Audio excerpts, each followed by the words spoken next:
नमस्कार मेरे प्यारे बच्चों, आइए देखते हैं कुछ महत्वपूर्ण सूचना एग्जाम से रिलेटेड जो है। तो पहली खबर है यूपीपी से 2022 की, जिसमें अभी तक की प्राप्त जानकारी के अनुसार 200 पदों का अध्याचन आ चुका है और आप जानते हैं कि इसका प्री लगा हुआ है 12 जून को और मेंस लगा हुआ है 27 सितंबर को।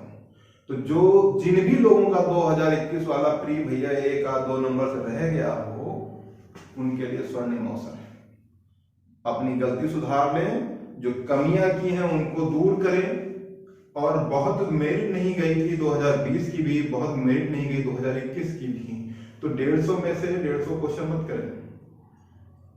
90-95-100 के आसपास ही क्वेश्चन अटेम्प्ट करते हुए उसी को दे करके जो भी विषय आपका तैयार है, जिस पर अच्छी पकड़ है, उसी को कस के रिवाइज कीजिए। क्योंकि आप देखते हो जो फैक्चुअल जानकारी पूछी गई है और बड़ी डीपली पूछी गई थी, लोगों की हालत खराब हो गई। तो जो विषय आपके अच्छे मजबूत हैं उनको तैयार करिए और उन पर पकड़ को थोड़ा सा मजबूत कीजिए। अगली जानकारी हम देखते हैं, क्योंकि समय भैया कम है पीसीएस के लिए। दूसरी जानकारी यूपी लेखपाल। तो यूपी लेखपाल का तो चुनाव की वजह से सारा जो भी भर्ती लग रहा था बहुत जल्दी हो जाएगी, तो अभी तो रहस्य हो गया। अब चुनाव के बाद ही जो कुछ होना है वो होगा, ये आप भी जानते हैं। और वीडियो का एग्जाम डेट भी, चुनाव का रिजल्ट कैसा आता है उस पर ये एग्जाम निर्भर है। लेकिन आप तैयारी बंद नहीं कर सकते, तैयारी ही तो आपको जारी ही रखनी पड़ेगी, समझ रहे ना। क्योंकि भैया ये तो यूपी सरकार की भर्तियां हैं, चुनाव पे निर्भर है। दूसरी इसी साइड मैंने लिख दिया है एनटीपीसी ग्रुप डी। तो एनटीपीसी का तो मेंस एग्जाम भी हो चुका होता अब तक, अगर बच्चों ने आंदोलन ना किया होता। और उनका आंदोलन करने से जिन लोगों का नाम नहीं आया, हो सकता है उनको भी एक मौका मिल जाए मेंस देने का, और जिनका नाम आया हुआ था वो तो उनको थोड़ा सा समय और मिल गया कि अपनी तैयारी को थोड़ा सा इंप्रूव कर लें। एक चीज जरूर फायदा होगा कि इस आंदोलन से थोड़ा सा एग्जाम में तो लेट हुआ है, लेकिन मुझे लगता है कि उतनी ही ज्वाइनिंग में सरकार को जल्दी करनी पड़ेगी। ठीक है, अदरवाइज सरकार की छवि थोड़ी सी धूमल होगी। और जो रिजल्ट आया है उससे बच्चों ने जो प्रतिक्रिया दी है उसका ये प्रभाव तो जरूर निकल करके आएगा। तो उसके लिए भी लगे रहें। और जो लोग ग्रुप डी दिए हुए हैं भैया, तो आप देख लीजिए अगर तमाम भर्तियां हो जाती हैं तो ग्रुप डी का मेरिट जो है वो सिंपल ही बात है, नीचे जाएगा। तो ग्रुप डी वाले जो एनटीपीसी नहीं क्वालिफाई हैं उनके लिए दूसरा मौका है ग्रुप डी के लिए। हाँ, वैकेंसी पोस्ट में समानता तो नहीं है, लेकिन कम से कम जीवन यापन के लिए एक नौकरी तो मिल ही जाएगी। ठीक है ना। अगर बैठने की जगह मिल जाती है, आप में क्षमता है, तो आप रैंक इंप्रूव कर सकते हैं, पोस्ट बदल सकते हैं। तो ग्रुप डी वाले भी लगे रहें। एग्जाम के क्वेश्चन और पैटर्न लगभग एक ही जैसा होता है। ठीक है, तो चीजों को पढ़ते रहें, थोड़ा सा प्रैक्टिस अच्छी करें। अभ्यास के वनडे एग्जाम जो होता है वो अभ्यास पे होता है, जिसका अभ्यास अच्छा है वो विजेता है इसमें। अगला है UP police operator head operator.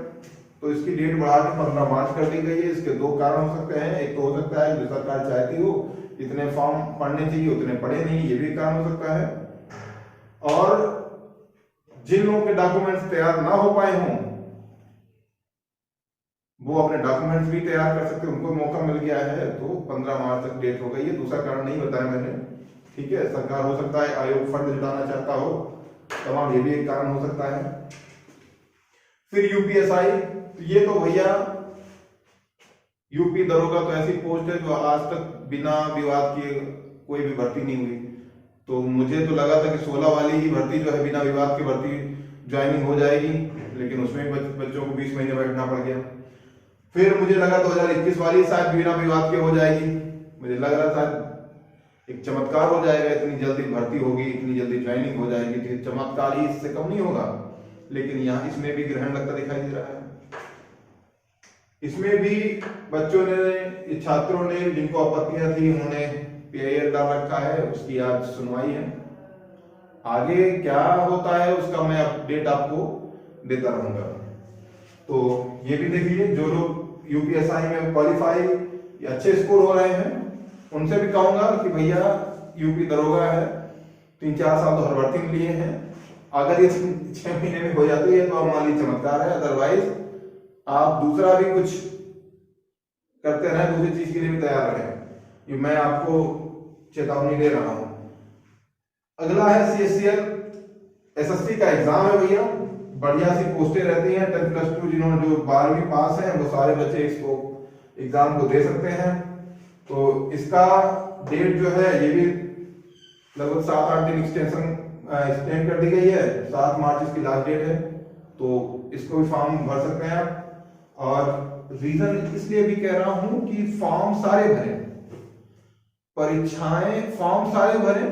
आप जैसे CSCL में इंग्लिश पूछता है, लेखपाल में हिंदी पूछता है, तो जिसको अच्छी हिंदी तैयार है तो वो अच्छी इंग्लिश में वीक है, और जिसको इंग्लिश अच्छी आती है वो अच्छी हिंदी नहीं तैयार कर पा रहा है।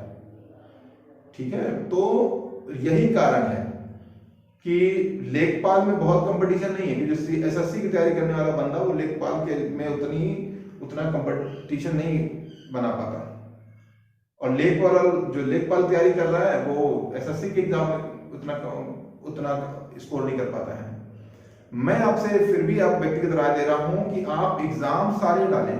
उसका एक कारण है कि जब हम एक एग्जाम 6 महीने साल भर बाद देते हैं तो वो हमारे अंदर प्रिपरेशन की ऊर्जा जो है, जो तैयारी करने की ऊर्जा होती है वो कम पड़ जाती है, धीमी पड़ जाती है, निराश हो जाते हैं।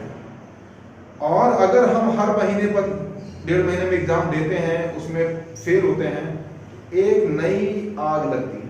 इससे क्या होता है कि हम नई ऊर्जा के साथ प्रिपरेशन करते हैं।